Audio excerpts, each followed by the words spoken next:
En esta segunda parte hablaremos de las partículas y aerosoles.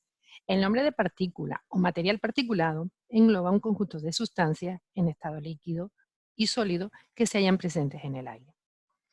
En cuanto al origen, más del 80% de las partículas presentes en la atmósfera tienen un origen natural. Así provienen de erupciones volcánicas, de actividad biológica, de incendios forestales, de sales marinas, etc. De origen antropogénico, las fuentes más importantes son los procesos de combustión y las pérdidas en actividades tales como la industria cementera, minera, siderúrgica o en el tratamiento de los residuos sólidos urbanos. Los aerosoles son suspensiones de partículas en un gas y podemos distinguir, pues humo, son partículas sólidas debidas a la condensación de vapores, polvo, partículas procedentes de la disgregación de materiales sólidos, o cuando se trata de gotas líquidas, hablaremos de nube, niebla o bruma, es decir, suspensión de sustancias líquidas en el aire. Las partículas se pueden clasificar atendiendo a diversos criterios. En primer lugar, a su formación. Tenemos las partículas primarias, es decir, emitidas directamente a la atmósfera, y las secundarias, formadas como consecuencia de reacciones que tienen lugar en la atmósfera. En segundo lugar, también atendiendo a su tamaño, es decir, al diámetro de la partícula. En esta ilustración se representan las fuentes naturales de partículas y aerosoles a la atmósfera. Así se observa la emisión de sulfatos y partículas de origen biológico desde el medio marino, el polvo, polen, compuestos orgánicos volátiles, incendios o actividad volcánica procedentes del sistema terrestre. En cuanto a las partículas de origen antropogénico, el sector energético contribuye con el 40% del total de emisiones, la industria con el 13% y el transporte con el 15%.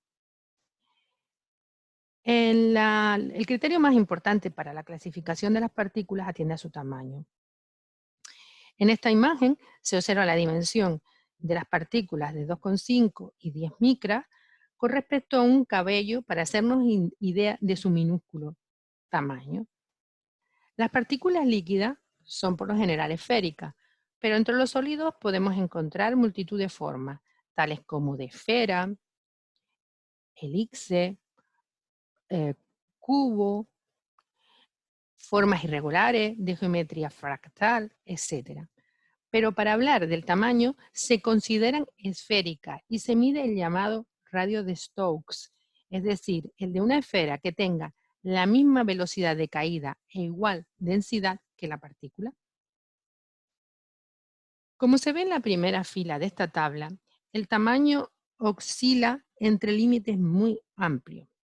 Las ultrafinas, de tamaño inferior a 0,1 micra, se forman por nucleación de vapores, por condensación de los mismos, etc.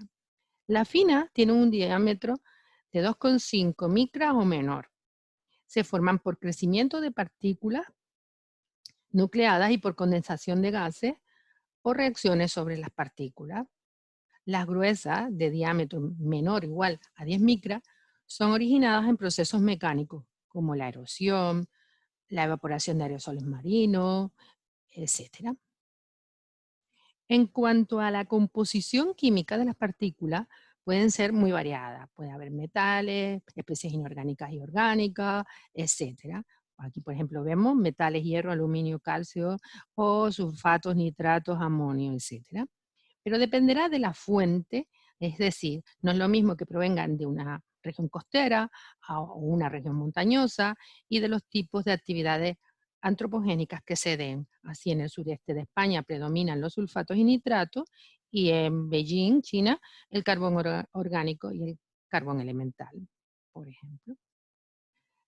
La evolución de las partículas en la atmósfera es la siguiente. Son emitidos como gases precursores desde el medio marino o terrestre. Una vez en la atmósfera experimentan procesos de nucleación, dando aerosoles ultrafinos que por condensación llevan aerosoles de tipo fino, algo mayores. Estas por evaporación o por barrido llegan a formar parte de las nubes. Asimismo, las partículas gruesas son emitidas y la mayoría, por su gran tamaño, no permanecen mucho en la atmósfera y se depositan, pero algunas también llegan a ser parte de las nubes. Finalmente, terminan depositándose por vía seca, es decir, por efecto de la gravedad, o por vía húmeda, arrastradas por el agua de lluvia o la nieve. ¿Qué papel juegan los aerosoles? Son numerosos, pueden impedir el desarrollo de las plantas, el deterioro de los materiales, la disminución de la visibilidad, pero nosotros nos centraremos en unos pocos por su gran importancia. En primer lugar, alteran el albedo, que es el porcentaje de radiación que una superficie refleja respecto a la radiación que incide sobre la misma. Dependiendo de si el aerosol refleja o absorbe, llegará más o menos cantidad de energía solar a la superficie del planeta. En segundo lugar, las partículas solubles en agua tienden a condensarla en su superficie, formando pequeñas gotitas. Cuando se condensa una gran cantidad de agua y aumenta el radio de la gota, se propicia la lluvia. En tercer lugar, son sustancias que catalizan reacciones sobre su superficie. Estos procesos son de una enorme complejidad y en la actualidad hay numerosos científicos investigando en este campo. Por último, los efectos que pueden provocar en la salud se derivan de su actuación en el sistema respiratorio. Dependiendo de su tamaño, habrá una mayor o menor poder de penetración.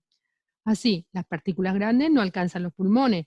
Las finas sí que pueden penetrar, pero pueden ser eliminados. Pero las de tamaño entre 0,1 y 2,5 micras son las que originan los efectos más graves, llegando a depositarse en los alveolos pulmonares y ocasionando graves daños en la salud de las personas.